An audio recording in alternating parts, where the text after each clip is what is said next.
Welcome, everyone, to today's episode of Empowering You TV. I'm so excited that you're here with us today. My name is Amy Hutton, and I am your host for this show. I am now in Calgary, Alberta, yet I grew up in Pickering, Ontario, which is about 20 minutes east of Toronto. Each episode, you will hear remarkable stories of women who have beaten the odds, risen above all challenges, and are now living their amazing lives full on like the brave, empowered women they're born to be. For more information or to be featured on the Empowering You TV show, please reach out to me at amy@inchbyinchempowerment.com. For today's show, I am so excited to be introducing you to my new friend, Erin. Erin is over in British Columbia, and she is also a member of eWomen Network. That's how we connected, and I invited her to be on the show with us today. Let me just tell you, though, a snapshot of her story, of who she is. Erin Acton is an international speaker and certified life and business coach. Before that, she doused so many fires while leading the communications for a 50 million company that she burned out. From the ashes of her 20-year communications and broadcasting careers, she started her own business and created powerful tools and strategies so no one else needs to struggle like she did. Now known by some as the authority on burnout to balance, Erin works with leaders and entrepreneurs who want to get off the hamster wheel so they can be even more confident, productive, and successful. Hello, Erin. Nice to see you today. Thank you very much, and thanks for having me on the show. I'm really excited to be talking to you. Yeah, so am I. I'm super excited. So, as I just mentioned, I know you're in British Columbia, but where are you? Where in British Columbia are you? Yes, I am in Victoria, British Columbia, so totally gorgeous. A lot of people who live here have lived here for a long time. I've been here about getting close to 10 years now, so just starting to feel like a local, though I think the locals probably wouldn't say that yet. Yeah, I can relate to that. I've been here in Calgary since the year 2000, so I'm starting to feel like a local, but not at the same time, because, yeah, totally get it. Yeah, so Erin, let's dive into some questions. And what in your life have you overcome? Do you want to share your story briefly with us? Yeah, sure. I think that, you touched on it in the intro, and I think what my story around that is that I was looking for a challenge. I got one. I got to lead the communications for a $50 million company. And at that point, I really saw my life as a series of steps. So this was the next step in my career. I was on track. I knew this was going to look fantastic on a resume. I reported to the CEO. I was managing a team and knew I was on the right track and making those strides in my career. What ended up happening is that I just ended up feeling like I was overwhelmed all the time, feeling like I needed to work harder, faster, longer to keep up with the emails. And I'm sure a lot of people can relate to that, because it seems like the sooner you send an email, the faster you get one back. And it just felt like I could never get out of that email avalanche, if I could call it that. Yep. And yeah, worked harder, faster, longer. That was a great strategy for burning out. and I think the turning point, I would say, was when my daughter, she was about one and 3 months kind of idea, and she ended up getting sick. As soon as you're a young kid and you get out and go into daycare, she was sick all the time. So she was sick. I was sick, so we both had to take the day off, and I didn't want to, but I'm like, well, we're both sick. I'm probably not going to be productive with a little baby at home. Yeah. And in that moment where I had an opportunity to not have to do all of the work that was piling up in my inbox, had someone else dealing with it very well, I had this moment where I realized, wait a minute, I've been spending all of my time doing work. And Not very much time with my family, even though for me, when I was checking in with my values are family, usually first. Like that's a huge priority for me in my life, and a number of other things. But I realized I was spending all of my time, the free time I had, on work. And I was giving my daughter and my husband what I had left over, and I gave myself even less of that. And, you know, if there was a pecking order, it was work, you know, daughter, husband, me. And then friends kind of like fell off there somewhere. They would probably come in ahead of me if they asked me to go out. So I had this moment, this opportunity where I was sitting with my daughter, and I just started crying in that moment going, oh my gosh, what have I been doing?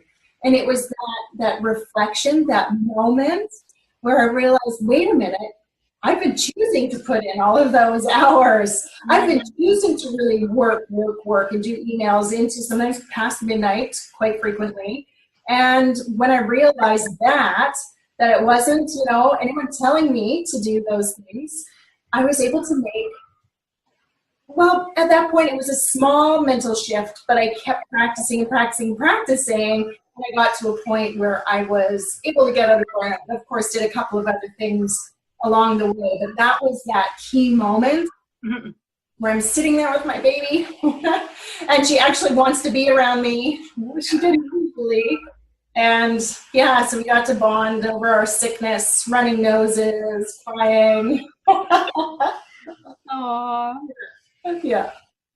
Yes. And so, yeah, I went from there going, the other epiphany that I had when I was working there was, okay, well, I don't think this is working out so well for me. I'm going to look at other jobs. So I start looking at other jobs in my field, in the realm of what I was doing, and I'm like, oh, wait a minute. This sounds like torture. Light bulb moment. Okay, I haven't been using my best skills. How am I going to, you know, support myself so I can find something that will work with that? Mm-hmm. And that's what led me into my new career now, which you spoke about, life and business coaching, and really helping others to keep from getting burnt out, and if they're feeling that way, how to get out of it. Yeah, that's so awesome. Yeah. Yes, I know I have many friends like yourself who, when they have little ones home, it's like, oh, I want to stay home and do what I really have a passion for, or what I feel I'm really good at, and to give time to my baby. And so, yeah, burnout can happen then. Burnout can happen to other people who just seem to work, even if like they're myself, living alone and like a single person, and don't know the meaning of the word boundaries or self-care sometimes, and don't know that whole how to stop it. Yeah. So that's pretty awesome. That's pretty neat that you realized that, and now you're doing what you're doing, which is pretty cool. Thank you. Yeah. And just on that, like, burnout is not exclusive. Like, you know, working moms do not own the word burnout. I've talked to a lot of people, men, even single men, feeling that pressure to perform, be on top of the game. Absolutely. That drive, usually it's pretty driven people who've got really big goals and dreams. They want to see amazing things happen in the world. And it's that drive to really make those dreams come true that can lead you to, you know, choosing to work instead of resting. And that can lead to that imbalance. Yeah, totally. I know years ago now, when I was working at a different job, I wasn't listening to the signs at all, and I actually went into the hospital for some emergency surgery and was off work for 2.5 months. Wow. It was like, okay, you're done. Like, my body was screaming at me, but I wasn't listening. Yeah. It put me in the hospital for, it was roughly about a week. This emergency surgery that I had done, and then I was off for, actually the doctor wanted me off for 3 months. Workplace and benefits and stuff had me go back at 2.5 months. So, and I even asked for like light duties because it was an 8-hour day working with kids with disabilities. And the fear or the threat of getting, you know, hit or punched or kicked or whatever in the stomach was an almost daily occurrence that could happen. Wow. So I asked for light duties, and unfortunately the employer didn't listen to what I'd asked for. So anytime somebody was getting, unfortunately aggressed on by a little guy, a student, a child, I wasn't able to help. I'm like, I'm sorry, I'll look after everybody else. Like, I'll go and be over here. So yeah, I totally understand the whole burnout thing. And yes. Yeah, Erin, And if you could. to your point, where if you're not paying attention to the signs that are happening, your body is going to step in eventually and say, no, this isn't happening. You are taking some rest. And Yeah. usually it's not the rest that you want, right? And I experienced that too. I was sick a lot. Yeah. And other things happened that I was like, oh, okay. Yeah. I guess if I'm not going to make that choice, my body is telling me to slow down, to rest, to take that time that I need, because I haven't been doing it myself. Yeah. And you've done the exact same thing. And I hear the same thing from other people. Yeah. Yeah, totally. So Erin, if you could change anything in your life that you've been through or it's happened to you in your past, what would that be and why? And why not? Like, if you don't want to change a thing, like, why is that as well? Yeah.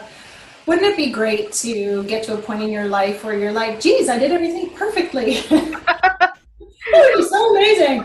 But would it really? I don't know, because so here I am today, standing here doing work that I absolutely love doing, and that is like not necessarily easy, but way easier than the work I was doing before, because I got to that place where I realized, okay, you shouldn't be doing that, but it's been so helpful and useful for you to that point. And then you get to this place, like for me, standing here now saying, well, my gosh, I had to go through that in order to get to this person that stands in front of you today that I get to look in the mirror at. And I really bless that Erin that's done all of those things to this point and made some really awful, like some mediocre choices, some really awesome choices, and then some really stupid and damaging choices. But I really honor and bless her because it's led me to who I am today and the path that I've chosen. So I don't know that I would really go back and change anything, simply because it's led me to where I am now. Mm-hmm. Would I have liked to have skipped going through burnout? Absolutely. And for me, I think I'm a stubborn person. I'm very stubborn. And I think in a really good way, it serves me well. And in some cases, it does not serve me at all. It can be kind of like, your superpower is also your kryptonite. And in that case, it was my kryptonite. So I think if I was to say anything, it would have been pay attention to those signs sooner. Mm-hmm. Really recognize that what you're experiencing isn't normal. But you know what? When you're in it, you're really not in a clear mental state, because for a lot of people, they're cutting back on sleep, or you're losing sleep because you can't fall asleep because your wheel's going about all the things you need to do. So you really are in this place where you are impaired. And so I can't blame me for making the decisions I made. And at the same time, would it have been fantastic to get to where I am now without doing that? Absolutely. Yeah. I think if anything, I'd be like, just be more self-aware. That would have been fantastic. Yeah. Yeah. So I'm pretty sure what you just spoke about is what you do around your business. So let's dive into that for a little bit. Sure. What is your business about, and what do you do? Yeah. Well, in short, I help people go from burnout to balance, except most of my clients, like 99%, they're not burned out. They just have these really big goals and dreams that they're working toward, and they know that if they don't change how they're going about doing that, there's a very real possibility that they will burn out. So they've got a bit of that self-awareness to start with, and I just help them to get underneath what it is that's really driving them to do that. For example, a fairly common story with some people, not on the surface, they're not always aware of it, but when you do a little bit of digging, you dive in a little bit deeper, some of them have a story about, well, I need to be busy in order to be successful. Like if I'm not working every single minute of every single day, I won't be successful. Like it won't end up being money in my bank account or, success in whatever way, shape, and form it shows up for them. Usually they're in business, and so they're wanting to create cash flow from their business, right? Instead of having to go back to the corporate world or whatever the case might be. Mm-hmm. Sometimes that really traps them in a pattern, in a repeating pattern where they're not focused on what are the most important things. What are those really critical activities that I'm going to be working on that will directly link to money into my account? It's focusing on using up every spare bit of time, even if it doesn't lead to the bottom line. And so it can be sometimes a self-fulfilling prophecy in a way where you need to be busy to be successful, and so you work. Mm-hmm. Yeah, that could be challenging. And one example with a client of mine, she said, okay, fantastic. I've got my evenings back now, like, awesome. Now I'm going to have to figure out what I'm going to do with my evenings. Well, I'm okay. Like, that's a good problem to have. But then her next sentence was along the lines of, okay, well, I've written down the things that I actually need to do in a day, and it doesn't take up the whole day. Holy crap, Erin, I am freaking out. Because, for her, busy equals success. Yeah. And until we dug deeper, of course, really looked at how that had been serving or not serving her. And when she got to that place where she recognized where it was coming from, she's like, oh my gosh, this is amazing. Like, mm-hmm. I could actually be working less and significantly less, but on the things that really matter for her business. And she ended up taking like that Friday off, which she hadn't done in years, and started actually doing more of that self-care just simply because of that story. Like, I need to be busy to be successful. Yeah. That's awesome. Yeah. And all of this amazingness with your business, there's an underlying current that I'm guessing goes into what your big why is. Yeah. Why? Yes, I am so inspired and motivated to be helping people to spend the time where it's most important for them, because life is so precious, and we never know when our last day will be. For some of us, we might have an idea of it. Maybe if we're getting on in years, or if we have it, it sounds really backwards, but the blessing of perhaps a diagnosis, which gives you an idea, like, you know that your time is limited. But when you are living the day-to-day, like me, for example, especially when I was back working in that job, I was just putting all of my time into work and really missing out on those special moments with my family. And so I am so, it's just so important for me to help people really set up their lives so they can spend it in the areas that bring them the most joy while they're able to make that difference in the world. So it's, that is what keeps me going. It's what keeps me making sure and evaluating my days and making sure I'm spending my time where I feel it's most important, so that I can, in turn, of course, help and support others to do that for themselves. That's awesome. That's completely awesome. I like that. That's awesome. And you already told us about a testimonial that you have, or a story. So that story was awesome. Like, as you said, your student was like, I have my evenings free. Like, what do I do with myself? Yeah. Like a pretty good problem to have, right? Yeah. Good problem to have. Yeah. I like that problem. Can I have that problem too? Yeah. Where are we? Right. So let's change our hats a little bit. Yeah. And, Erin, how do you stay empowered in your life? How do you keep going? Empowered. Well, for me, that word is all around choice and self-awareness. That's what's coming forward when I hear it that way. For me, being empowered is knowing what my choices are. May even be in a situation where I feel like I might not have choices. I look at it again and go, okay, well, what do I have control over?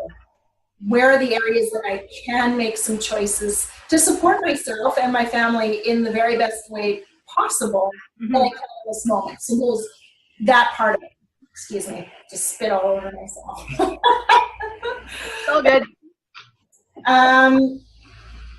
So there was control or choice. And what was the other piece I mentioned right at the beginning? The choice and empowerment. The choice of empowerment and the what? Yeah. And self-awareness. Yeah, self-awareness and self-care, I think, is in there too. Yeah, and then that second piece of being self-aware enough to know, okay, am I making the very best choice for me? Is there something else that might be driving this choice that maybe on a surface level I might be rationalizing, where if I was to look at it a little bit more, being really honest and true to myself, would I choose a different option?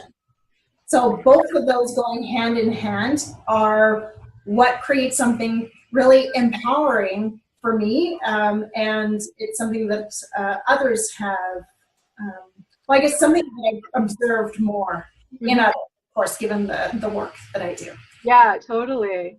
Is there a book or a song or a movie that kind of helps you keep going, or it keeps you focused to move forward and like not give up or anything like that? Well, I don't know about like a book or a movie. There is a quote that probably a lot of the people who are watching this will know about, and if they don't, I'm so delighted to be able to share this with you. It's by Marianne Williamson, and it goes along the lines of, we're not afraid of our weaknesses. Our greatest fear is that we are truly powerful beyond measure. You know, I am not yet complete. So even though I'm a life coach and I work with people sometimes expect me to have all my stuff together. Well, I'm human, just like everyone else. And one of the areas that I am working on is that sometimes I like to hide in plain sight and being seen. And so this poem, at this stage in my life where I am and where I'm working to get to my very next level, and personally, my personal growth is that, you know, who are we kind of in a way, if I'm paraphrasing here, who am I to dim my light so that others can be happy, or so that others can shine brighter? When I give myself permission to shine, it automatically gives other people permission to shine. And so that's what I have been personally working on to make sure that I really own that. And that's why that poem is so motivational and empowering for me. Yeah, I love that one too. And I actually have it on the cardstock stuck on my fridge. Nice. So I look at it, you know, at least minimum once a day, and it's actually surrounded by a bunch of gratitude cards that I've been given for volunteering at a certain event. And you talked about being seen. It makes me laugh because you and I have many mutual friends, and one of them in particular has said that exact line to me about being invisible and being seen at the same time. And so we've been kind of playing with that a little bit too. That's, yeah. Yes. Well, it's surprising. Like when I shared that, I thought like I'm the only one, you know, hiding here over in the sidelines. And I know that's going to resonate to a lot of people who are listening, just because of when you share that, it allows others to share it. And yeah, if anyone's feeling that, just, you know, go out and shine, baby. Yeah. So you've almost touched on it, but what's one simple step that our viewers can do today to empower themselves to keep going? It is knowing in a very real way, not in say you know, maybe a rationalized way, or in the way that you kind of you like the idea of how it sounds, but in a very real way. What is most important to you So a lot of us kind of get hung up sometimes on what our parents wanted for us, but what you, and of other things, right? Other authority figures, etc. But what is most important to you, and how are you supporting yourself in your life in this moment and in the long term to really live your life in that way where your, work-life balance. I tend to work a lot in that field. A lot of people get caught in the work and life, thinking of two buckets, when in fact it is so many different areas.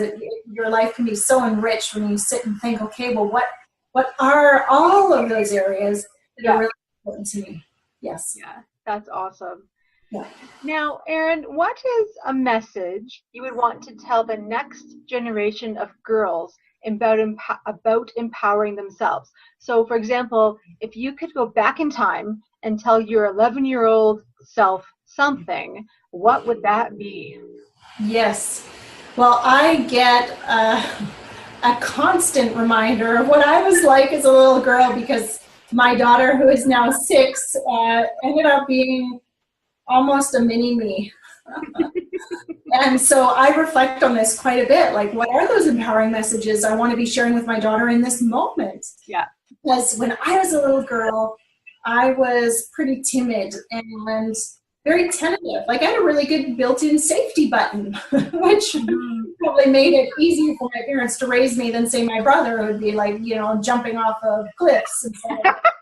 So for me, I think what I would share with myself, and how I'm working to share it in a really empowering way with my daughter, is go ahead and give it a shot.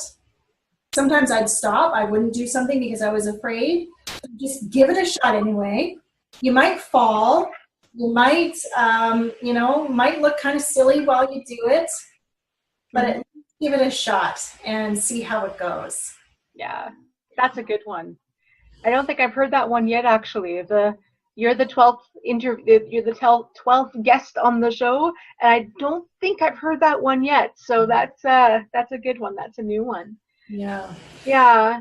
It just makes me think about this time when I was about 11, 12. So thank you for your question, because now it's coming to me. And I think a really great example of this is that when I was that age and younger, I started playing baseball because all of my friends were boys that I grew up with. So I played baseball with them. And I would get on base by walking. So I'd stand at the plate and wait for a walk. I never swung until the very last game of my minor league baseball career. And I'd be great in practice. I'd be hitting really well. But when it came time to game time, I would just stand at the plate. I was not afraid of the ball, because people were like, don't be afraid of the ball. I wasn't afraid of the ball. Mm-hmm. I think I was afraid of what I might look like if I swung, or what if I swung and missed? What if I struck out? Like, that would be awful. Mm-hmm. Mm-hmm. Right? But then I thought, well, you know what? I'm going to swing anyway. And so I swung, and I hit a triple. Go you. So throughout this whole time, here it is, everyone's saying, it's Erin, she's afraid of the ball. I decided to swing, and I got this fantastic, amazing hit. I thought, okay, well, hey, that's pretty good. So the next time at bat, I swung again, and I got a double. Mm-hmm. And what I learned on that, and what I reflect on as an adult back to that moment is swinging. If you're going to be standing at the plate, you might as well swing that bat, because you might strike out, but if you don't swing, you're never going to get a hit. Yeah. So you just have to swing. Yeah, that's so true. One of my angels in business, I call them, some ladies who've been kind of guiding me along the way. She reminds me every now and then. She goes, Amy, if you don't ask for whatever it is, help or like sponsorship or whatever, if you don't ask, the answer is always going to be no. Yeah. So ask, swing the ball, or swing the bat to hit the ball. Yeah. Absolutely. Yeah. Who is someone you'd want to thank, who inspires you to be your best self, who's helped you when you've gone through some difficult times. If you could write a thank you card to that person, who would it be and what would you say? I have done this actually, and I've written the card and sent it off, and it was someone who very early in my broadcasting career, that's what I did before I got into my communications roles. Mm-hmm. I was working in this little teeny tiny town, and he was my general manager, and he really encouraged me. He said, "You're a great writer, you know, have you thought about being someone who does the rights for the ads that you hear on the radio?" Mm-hmm. It wasn't something that I'd considered, but I've always been a writer, and for him to recognize that in me was really empowering and really motivating for me. And you know, I didn't choose to go into copywriting, is what they call it. I chose to stay in news and continue to be a reporter for, you know, the total of 10 years. Mm-hmm. But what was just really fantastic about that was him saying that. And it always just made me think, like, okay, he's got my back. He kind of gets me. He sees me. Mm-hmm. And that's what I did. I ended up sending him a card and sent him a thank you a number of years later for that. And it shocked the heck out of him. Nice. Well, that's good. Did he respond then? Yes, he did. I think I got an email back. I don't have his email anymore, but when we were still, you know, in touch every once in a while, yeah, I got a response. He said, "I've never had a letter ever like that in my life. Thank you so much." Yeah, that's awesome. Yes. I did that. Actually, one of my business teachers, he speaks about doing that from stage, and I actually did that. I did similar in January. I invited 3 ladies over to my apartment, and I cooked them dinner, and I had a card of thank you and a letter, and then actually, because the 3 of them planned my birthday party last October, we actually did a selfie, the 4 of us together. So I actually got that picture made into 3 different prints and then put them in frames and gave it to them as a gift. And it was just a lovely evening of friendship and gratitude. And yeah, so I love doing that kind of stuff. Awesome. It feels so good. And when they feel acknowledged, like they don't even know how they might have touched you in your life. And to just hear about it, oh my gosh, it's magical. Yeah, totally is. It totally is. Let's switch back to some business type questions. Sure. And what is coming up that our viewers should know about? Like a course or a class or a webinar, or what's coming up? Yes, I've got a couple things on the go. One is my Burnout to Balance Bootcamp online version. And then I've got my Burnout to Balance Bootcamp live event, which is happening here in gorgeous Victoria in September. And it is I'll talk more about the live event because the online programs, it's getting underway. So the opportunity to take part in that is probably past by now because we're in it. But the live event is fantastic. It's 3 days where we're really looking at, okay, well, where do you want to spend your time? How come? Like, what is that mark you want to make on the world? And going through the other steps that are so critical to go from that place of burnout or knowing that you don't want to get there. So how are you going to structure your life so that you will live it with balance and still be successful at the same time? So I'm so thrilled and excited to be doing that this fall. Cool. That's awesome. That sounds like fun. It's going to be amazing. Yay.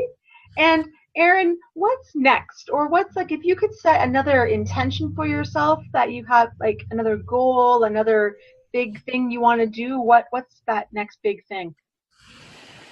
For me, it is usually always centered around personal growth. And the reason that's so important for me, when I know more of myself and my stories and my junk that I have going on inside myself, you know, junk with love, I am better able to show up and serve my clients. So when I just deal with it, it doesn't show up in the phone calls. When I'm working with my people, I can actually hear them better because my stuff isn't going on inside my head. So for me, I think it's a goal that I'll always be working on to find out okay, well, what are some of the stories I'm telling myself? How can I get that out of the way really sooner and faster so that I can just show up and be an amazing resource for my clients? That's awesome. Now, Erin, how can they contact you, or what's the best way to find you or get a hold of you? Yes, a fantastic way to do that is through my newsletter. And also when you do that, you get a really awesome, simple tool to support you in finding out, well, what are those areas of my life that are most important for me? So I walk you through the process, really super quick, about 10 minutes with a worksheet and a video. And you can do that at balanceassessment.com. So that is the best way to get a hold of me, because that's your direct line to me. I respond to all of the messages that I get there. And especially if people have questions about some of the videos that I put out, things that I've shared in my blog, I reply to them right away. So it's a fantastic way to get a hold of me. Yeah. Awesome. Guess what, Erin? We're at the end. Well, it's been a lot of fun. Thank you so much for having me. It has been fun. Do you have any final words of wisdom or messages or any of that final key piece that you want to share with our viewers today? It is this, and it's tied to some of what kept me stuck for a long time, working harder, faster, longer. I really felt like I needed to do everything on my own. And I thought that reaching out for help was a sign of weakness. When in fact, when you ask for help, that is an incredible sign of strength. And that, I would love to leave that as a parting thought for people to reflect on, see how they might be able to ask for more help in their lives, to say, how might I be open to, number one, asking for it when I need it? Because as you were sharing, if you don't ask, the answer will always be no. And two, how can I be open to accepting help when it's offered? Even if it's just inviting people over for dinner and someone says, what can I bring? Yeah. How about a dessert? Yeah. Fantastic way to accept help. And so, yeah, asking for help is a sign of strength. Yeah. Awesome. Well, Erin, just hang on just a couple of minutes and I'll talk to you soon. It was so much fun having you on the show. Thank you so much for having me. I really appreciate it. Thank you. You're welcome. So remember, everyone, inch by inch, you can overcome any challenge that is in front of you. I do believe in you, and I know you can get through anything. Till next time, be brave, be bold, and be yourself. Take care. Bye.